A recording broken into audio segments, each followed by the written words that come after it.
ಹೇ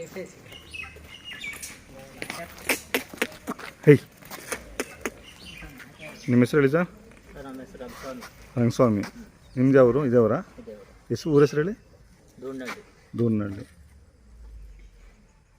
ಹಸು ತೊಗೊಂಡಿದ್ದು ಎಷ್ಟು ದಿನ ಆಯ್ತು ತೊಗೊಂಡು? ಅಲ್ಲೇ 5 ತಿಂಗಳಾಯ್ತು. 5 ತಿಂಗಳಾಯ್ತು. ಇಲ್ಲಿ ಸಂತೆಲಿನ? ಇಲ್ಲ, ಇಲ್ಲೇ ಹಳ್ಳಿ ಮೇಲೆ ತಗೊಂಡಿದ್ದು. ಹಳ್ಳಿ ಮೇಲೆ. ಎಷ್ಟಾಗಿತ್ತು ಸರ್? 58,000. ಕರು ಹಾಕ್ಬಿಟ್ಟಿದ್ದ ಮನೆಗೆ ಬಂದಾಗಿತ್ತು? ಹಾಂ. ಕರು ಹಾಕಿದ್ದೆ ತಗೊಂಡಿದ್ದು. ಹಸು ಪರವಾಗಿಲ್ಲ, ಜಾತಿ ಚೆನ್ನಾಗಿದೆ. ಕರು ಸ್ವಲ್ಪ ಮಂದ. ಓರಿ ಯಾರೋ ಬಿಟ್ಟಿದ್ರು.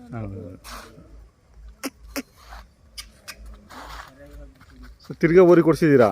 ಹ್ಞೂ ಸರ್, ತಿರ್ಗಾ ಇಲ್ಲೇ ಸಿಂಗನಹಳ್ಳಿ ಮಂಜಾನ ಅಂತ ಕೊಡ್ಕೊಂಡು ಬಂದಿದ್ದೀವಿ. ಹಾಂ ಹಾಂ.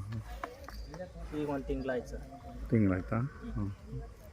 ಹಾಲು ಬರುತ್ತಾ? ಹ್ಞೂ ಸರ್, 1 ಲೀಟ್ರ್ ಕರ್ಕೊಂತೀನಿ. ಕರೆಗೆ. ಹಾಂ ಹಾಂ. ಕೆಲಸ ಏನಿಲ್ಲ, ಸುಮ್ಮನೆ ಹಾಲ್ಗೋಸ್ಕರ? ಹಾಲ್ಗೋಸ್ಕರ ಸರ್.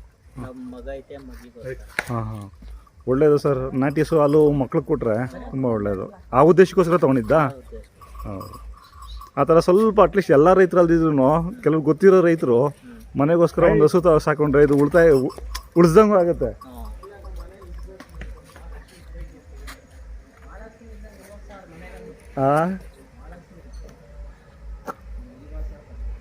ಏನು ಕೊಡೋದಿಲ್ಲ, ತುಂಬಲಾದ್ಮೇಲೆ ನೋಡೋದು.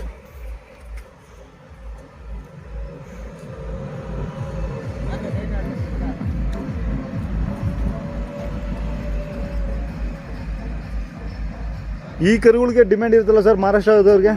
ಕೇಳ್ತಾರೆ, ಆದ್ರೂ ನಮಗೆ ಸ್ವಲ್ಪ ಜಾತಿ ಕೇಳ್ತೀವಿ ನಾವು.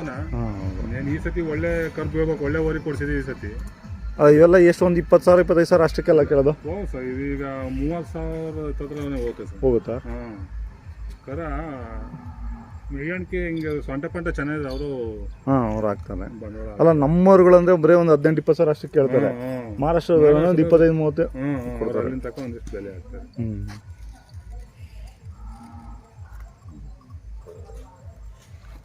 KG ಟೆಂಪಲ್ ಸುಮಾರು ಬರ್ಬೋದು ಈ ಥರ ಜಾತಿ. ಹ್ಞೂ ಸರ್, ಬರ್ತವೆ. KG ಟೆಂಪಲ್ ಬರ್ತವೆ.